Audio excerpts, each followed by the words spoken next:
great down here in Tennessee. We don't need y'all to talk about us because we're going to talk about ourselves.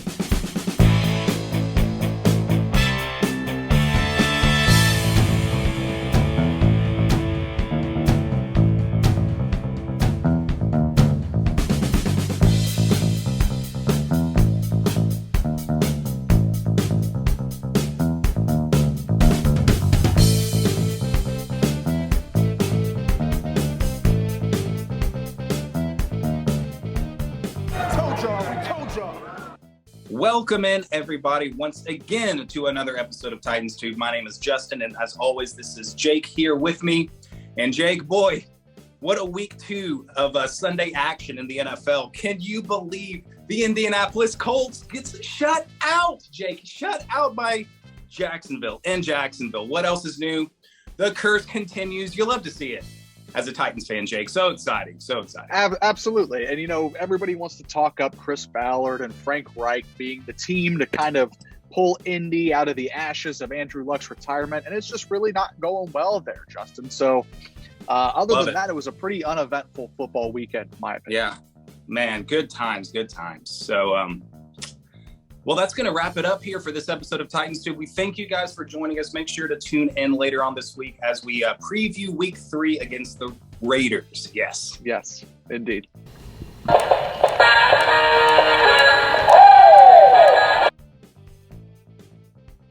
Why isn't the episode ending, Jake? What's going on? What happened? Why isn't this ending? You know, I felt myself asking that very same question Monday night, Jake. That was a great Why isn't transition. this ending? Why does a football game have to be 60 minutes sometimes? I mean, it could just be like 30, 35, and you get what's going to happen. I mean, what's the point in continuing to play? There should be a mercy rule, I think, Jake. Oh, man, take it away from me, Jake. We saw one of the worst, probably the worst shellacking. I believe you said it before we recorded here, at least point differential-wise. A 34-point defeat in the Mike Vrabel era is the worst that we've seen from him. So not good. Not what we wanted to see, Jake. Yeah. The Bills just look, they've separated. They have separated from the Titans, it seems like. They're in a class of their own, and the Titans are knocked down a couple tiers, it looks like. I don't know. What are we doing? What do we do, Jake? That's a great question, Justin. I find myself asking that ever since Monday night really kicked off, actually. So yes, you said it. The worst loss in the Mike Vrabel era. Justin, it's been a long time since we've seen just an absolute shit canning of the Tennessee Titans. I'm going to use all kinds of different words to describe this defeat, but the first one will be shit canning. You would have to go all the way back to the 2017 season. The Titans were still in the old unis, white helmets. They played Houston. They hung 57 points on the Titans. They lost that game 57-14 or something. And it has been 5 seasons since we've seen just the ass kicking of the Tennessee Titans. And Justin, this was the closest I've ever felt to, you said it, saying that there needs to be a mercy rule in this game. It has been, I can't remember the last time, not even Titans related, but the last time I've watched an NFL game and both teams have their entire second string in with like 5 minutes left in the third quarter. Like, let's just end this. End this. And I don't know. I don't know where to go with this Titans team. I know. Like, we can't really like nitpick things that happened throughout the game and you know how it played out, because the whole game was a nitpick. I mean, this team just, you know, it's weird. We come out and we open the game with the Bills open the game with their touchdown, and then the Titans open up their possession with a touchdown drive. Looked great. Looked like, hey, we're going to be competitive and end this thing. And you know what? We did the exact same thing last week against the Giants. I did some math. Titans have 27 points through 2 games total. We have over half of those points coming on the opening drives of those games, a touchdown apiece. So I don't know what's going on. It kind of brings me back to a lot of complaint. I'm taking a shot here, but going way back to the Mike Mularkey and Terry Robisky offense, where it seemed like they had an inability to adapt to the game, and they were obsessed with just running, their scheme and their game plan. And and they couldn't, change it up when things got tough. And whenever teams kind of figured out what we were trying to do, it was like, oh, okay, this is how you play this team to stop them and slow them down.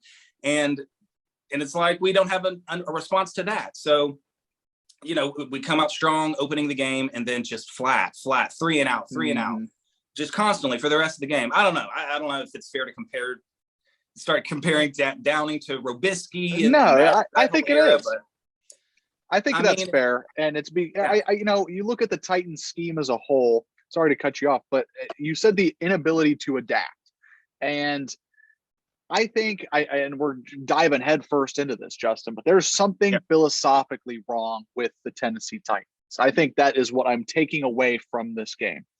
Now, okay, let's rewind to the AFC Championship run. Derrick Henry is the biggest star in the NFL. Tannehill just revived your team. Literally, it was dead and on the floor with Marcus Mariota at quarterback. Ryan Tannehill comes in with the clear and literally clamps you, wakes up. We go to the AFC Championship game, and okay, we were looking right down the barrel at another rebuild in 2019. We have this sudden resurrection for whatever reason. And so you then, okay, let's invest in Ryan Tannehill being our quarterback and Derrick Henry being our running back.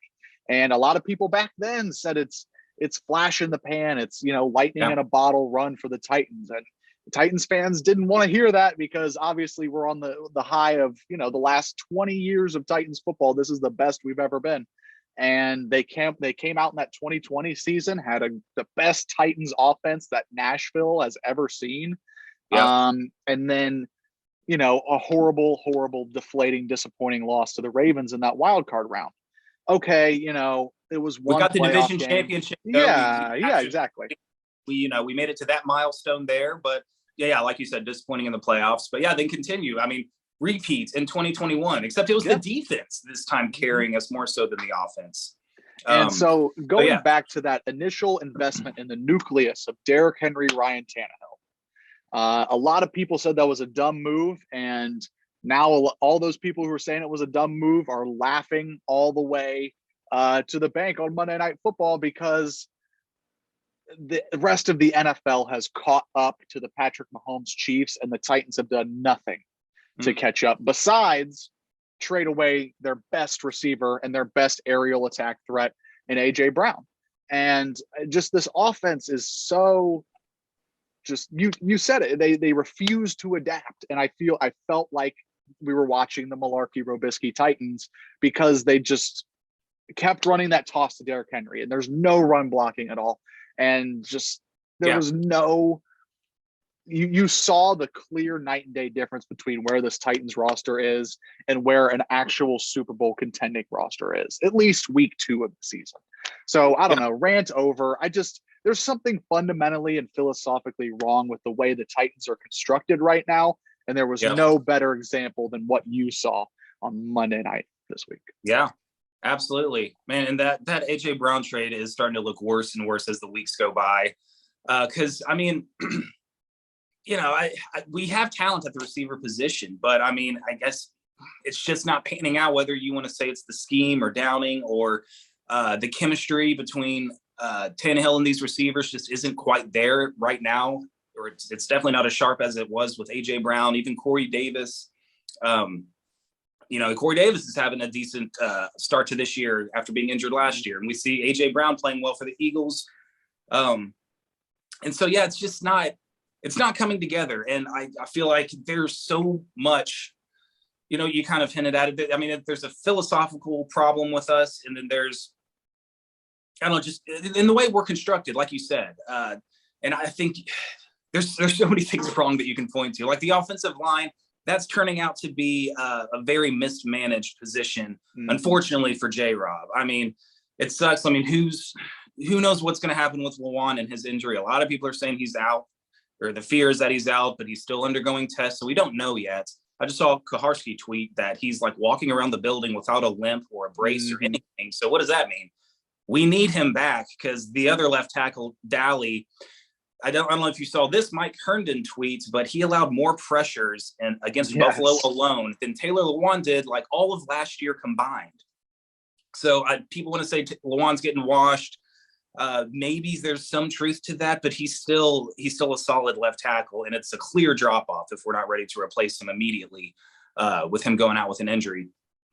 And so, yeah, and then Ben Jones and Nate Davis is meh. And then you got a rookie starting at right tackle. So, letting Jack Conklin walk, and then Roger Saffold and even Dennis Kelly, like these guys that were there for the Derrick Henry 2,000-yard season and a part of this historically good Titans offense. It's starting to catch up to us, and now things are just falling apart. Of course, now I just said we all know AJ Brown's not there anymore, and these weapons here. So it just seems like there's been some mismanagement and missed early draft picks. I know there's a lot to say about the offensive line with those failures coming up, like Panda Bear, Dylan Radence. What else? Caleb Farley. Yeah, on the defensive side now. Yeah, Caleb Farley. It's about time he needs to show some improvement and development. I mean, yeah, he's still young and doesn't have a whole lot of experience, but I mean, he's a first round pick, and we need these guys to contribute right away. Even McCreary, who's played now 2 games in the NFL, is one of the most important pieces on this defense. And good grief, can we please get Christian Fulton back? I mean, about the construction of the offense, and it just seems like there's like some holes now, some mismanagement that has been that has occurred, and we're seeing some huge flaws in that part and in the whole scheme that we're trying to do. Why are we having Jeff Swaim, even targeted in a game, and some of these other players are like, well, why aren't we like focusing on Woods and Burks and throwing these guys the ball? We have high capital in these. How much do we pay Burks? $10 million to go out there and throw him 2 or 3 passes a game? Come on. I mean, we got to get something going here on offense. And we're down by 20 plus points, and we're still running Derrick Henry up the middle for 2 yards. Like, what?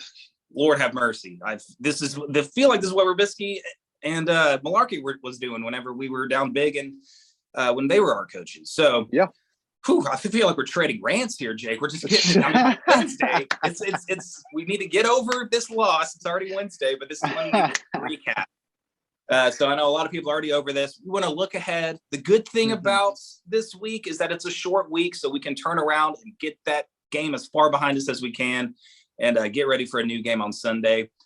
Scoreboard back down to zeros. Everyone starts from 0. So we can start fresh and try to get this thing back on track next week, Jake. But absolutely, it's looking ugly. We were helpless in that game. Helpless is a kind way to put it, honestly. There was an optimistic first quarter. I believe it was 7-7 at the end of the first quarter. And then they stopped him for a field goal, 10-7. And then there was the 4th and 1 play. Look at Buffalo. They're going for it on every single 4th and short because the Titans defense had no answers. 0, none.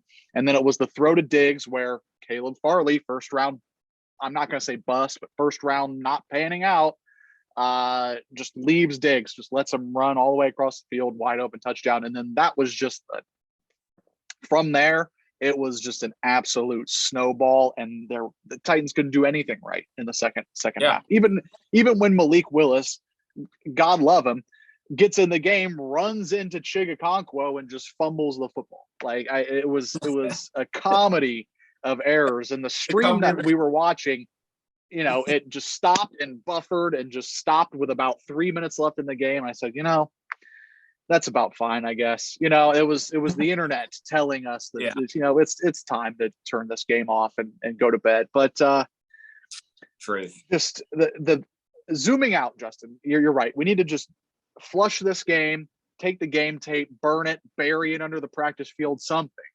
to move on from this game and look forward, because the big picture is that the Titans play in the AFC South, Justin. Oh yeah. And they are 1 game back of the division lead with 15 games to play. It is 2 weeks into the season. There's 15 weeks left in the season. And who are we a game behind of? Not the Colts, not the Arian Foster Texans. The Jacksonville Jaguars is who the Titans are 1 game behind at 1-1. So it's over, Jake. It's over. Burn your jerseys. Titan season's over. Vrabel's getting fired. It's all coming to an end. Move the team out of Nashville. Panic button. It might as well. Yeah, might as well. that's But the attitude. big picture, yes, looking forward, there's reason for optimism. I said last year after the Jets loss, I kind of remember this really specifically, but after that Jets loss, the Titans fell to 2-2. I said, we do not have a Super Bowl contender, period. Done deal. I ended up being right. But in between me saying we are not a Super Bowl contender and then the end of the season, the Titans were the 1 seed in the AFC. So it shows how much early season takes and emotions can get in the way of an entire 4-month football season. We're 2 weeks into 4 months long, and we're already pressing the blow up button. Happens Now, every year. Every yeah. loss, it's like, what does this mean? This isn't the team we thought it was going to be. It's over. And I am on team blow it up this week. Keywords of this week. I'm on team and blowing it up does not mean fire Mike Vrabel. Blowing it up means you need to change how this team is constructed, how your team is built. You can't center it around Derrick Henry anymore. I hate to say it, but in 2022, you can't run the ball and play good defense anymore.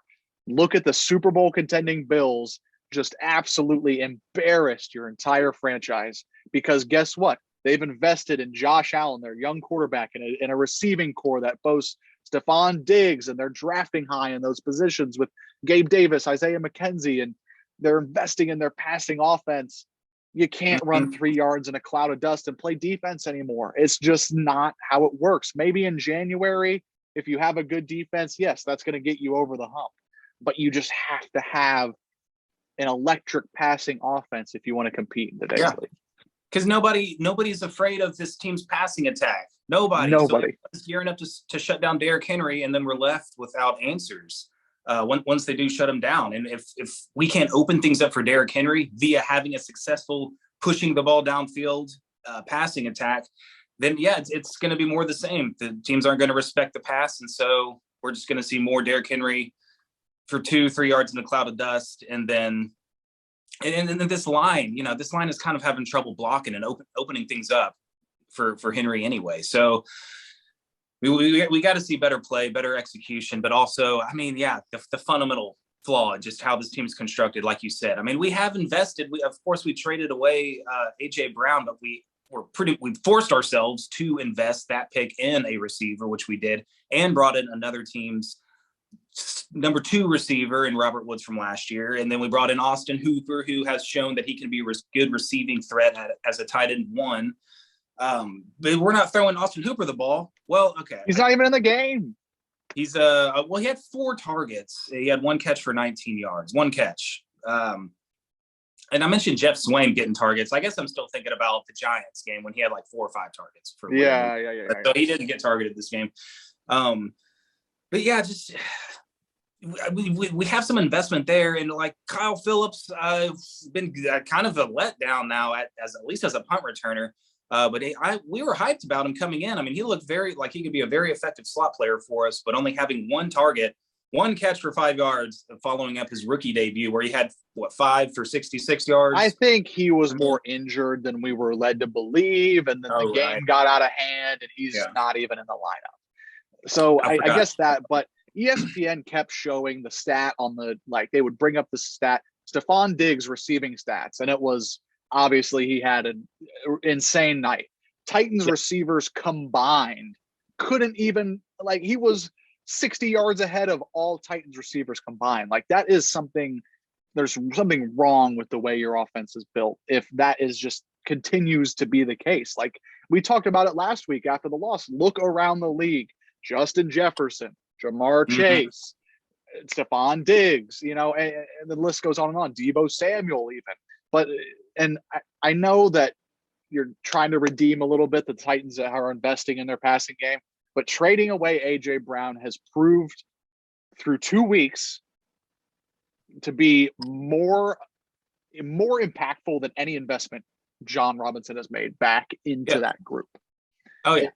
And just the respect you said that defenses have for this passing game, it was already teetering their defense's respect for this Titans passing offense. Take away AJ Brown, nobody is going to even drop, anybody into coverage. They're going to just stack the box, stop Derrick Henry. Yeah, for sure. And And kind of going back to the AJ Brown thing and the impact he made on this team. I mean, the one game that stands out, and you could point to a lot of games, but remember the 49ers game at home on Thursday night. He carried us on offense. It's hard to point out a receiver, much less a Titans receiver ever, carrying us. I remember like he had about $150 and a touchdown in that game, in low scoring kind of defensive struggle. Deebo Samuel also went off in that game as well, but we don't win that game without AJ Brown, and we need to have a receiver like that in this passing game for Ryan Tannehill, or really for whoever is quarterback, that's able to carry the load whenever nothing is going for us. I guess Derrick Henry was out of that game. I guess San Francisco probably had shut down the run pretty effectively, more or less. So your star player had to step up, and then that's what he did. And AJ Brown did that for us several times in his career as a Titan. Whenever nothing was going for us, we could count on AJ Brown to make a huge play. And so that team is lacking that right now. And so, yeah, again, no one respects this passing game. Like freaking rush 3, rush 4, drop everybody into coverage, and like good luck. And with Taylor Lewan out, our offensive line is thin enough. You can rush 3 or 4 and get to Tannehill, and it doesn't matter. It doesn't matter. I don't know. I'm trying not to sound bitter. Again, one game back of the Jags, 15 weeks to go. One game back of the Jags, 15 games. Yeah, we got time. Yeah. There's still plenty of time. So we briefly touched on this, Jake, but we like just looking for things for optimism. If you look at our schedule, we have the Raiders coming to Nashville. Huge game where two teams are desperate for a win. Both 0-2. Pretty disappointing for both teams. I think I was expecting the Raiders to be a playoff team this year. I mean, it's a tough division they're in, but so it's very competitive in the AFC as a whole. But man, if we can pull out a win at home against the Raiders, and it's going to be tough. They are not an 0-2 winless team. They have a lot of talent on that team. And then next week we get to go to Indianapolis and play these Colts, who look pretty bad after 2 weeks as well. And then we go to Washington to take on the Commanders. Carson Wentz. It's funny, we played the Colts and then we go play Carson Wentz the week after that. And then we have a bye week. So as bad as things are now, these three teams are not the Buffalo Bills. So we can get the season back on track. And we're talking about a missed Randy Bullock 47-yard field goal from being a 1-1 team who just got their butts kicked by one of the best teams in the league, but we're 1-1. So we're that close. I mean, this season, it's going to be fine. Titans are going to be competitive again. Bills, I'm glad we got them out of the way early. So goodbye, Bills. I mean, if we make the playoffs, hopefully we don't have to play you guys. But this team could be 3-2 going into the bye, kind of riding the ship. And then we play the Colts again. And then we play the Texans. So things can change really quickly. So it hurts right now, but a lot of football to be played still, Jake. So come on. Still time to tighten up. Yes, indeed. You know, honestly, I walked into where we were watching the game, and I looked over at my dad. I said, I just want to cover the 10.5 tonight. And he laughed. He said, I don't believe that for a second. I was like, no, I'm serious. I just want to cover the 10.5 point spread. Didn't even get the happiness out of covering, at least. But you did for a half. Man. Yeah. So you got to celebrate then. Yeah, for sure. But yeah, man, I feel like I've got it off my chest. This Titans team might not be built to win in 2022, but man, it was a good run not watching the Titans just absolutely get spanked like that for 5 seasons. We got 5 seasons removed from the last just absolute thrashing that we took like we did on Monday night. So it's a good humbling, centering. Okay, this is what it feels like to be a bad team again. So I had lost a little bit of that. It makes you appreciate the wins that much more. So this was like every week back in 2014. So it brought me back to those days. I'm still, I keep bringing this cut back on set. It's Ken Wisenhunt, who, by the way, never had an 0-2 start to his Titans tenure as head coach. So come on, Braves. You can't let Wiz show you up like that. I believe that was the Munchak Locker Titans era. They lost to Brady and Gronk and Aaron Hernandez week 1. And then week 2, they got killed by the Chargers. I want to say that was also a 30-point defeat. Oh, okay. But yeah, it's been a decade, a Yeah. full decade since the Titans started 0-2. So Oh, yeah. no panic buttons here. It'll be okay. We just gotta not complain as much. I know. I know. Football can bring out the worst in us whenever, and not just, I'm not specifically me and you, but just in fans, whenever their team looks terrible and loses, it just leaves you bitter and sour and so disappointed, especially when you have expectations. If this team won one game last year and this game happened, then, hey, we were competitive for the first two drives. Hey, we were tied. Let's be positive. But yes, lots of we're one game behind. Of course, there's only 2 games that have been played. One game behind the division, and we have all 6 division games left. I mean, good Lord, yeah. Let's stay far away from the panic button while still being able to recognize this team has some deep flaws in it that we hope are able to be corrected. If we can't adapt and correct mid-game, maybe we can mid-season correct this team. Maybe it's a long correction that takes place instead of like a single week where we just flip the script and become a whole new different looking team. But hopefully we can make some corrections and adjustments, and hopefully this roster can just get healthy too. I mean, these coaches have been dealing with star players being hurt constantly for going on 2 years now. We started out without Harold Landry, and then Bud Dupree, who knows how long he'll be out for, top 2 pass rushers. And maybe our starting left tackle for God knows how long, starting number 1 cornerback, he needs to get back. So already starting good players that we have are not available 2 weeks into the season. So it's tough. It's a tough task for coaches. I mean, Vrabel should be coach of the year again if we're able to, right the ship with a completely injured roster. So yeah. He's done it before, so trust in Vrabel.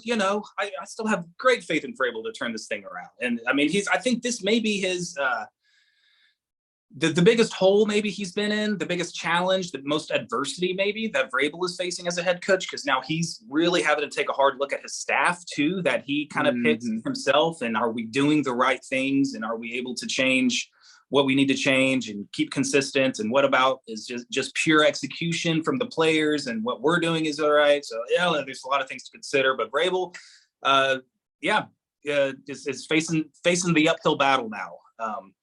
He's not on the hot seat or whatever by any means, but he's got a challenge now presented, and that's taking us out of this 0-2 hole. Definitely. I would argue with you real quick that the 2-4 point where you get shut out in Denver, Mariota benched, that was probably the lowest point in Vrabel's tenure. And look what happened. Okay. AFC title game. And I said last week, my panic button is at 2-5. If the Titans are 2-5, call me and I'll panic.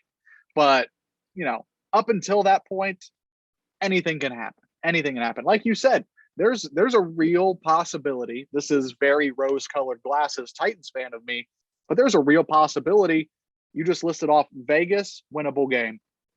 Colts, winnable game. Commanders, very winnable game. You go to the bye at 3-2, come out, you have 2 division games against the Colts again, and then Houston. This team could be 5-2. There's no reason specifically why they can't. Maybe Devontae Adams next week goes for 300 receiving yards and 6 touchdowns.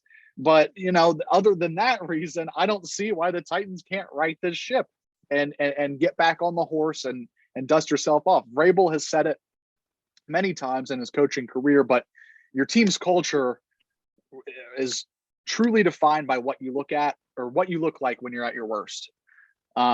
Definitely fumbled over that quote, but yeah, your team's culture is what you look like when you're at your worst. And so couldn't get much worse than Monday night, honestly.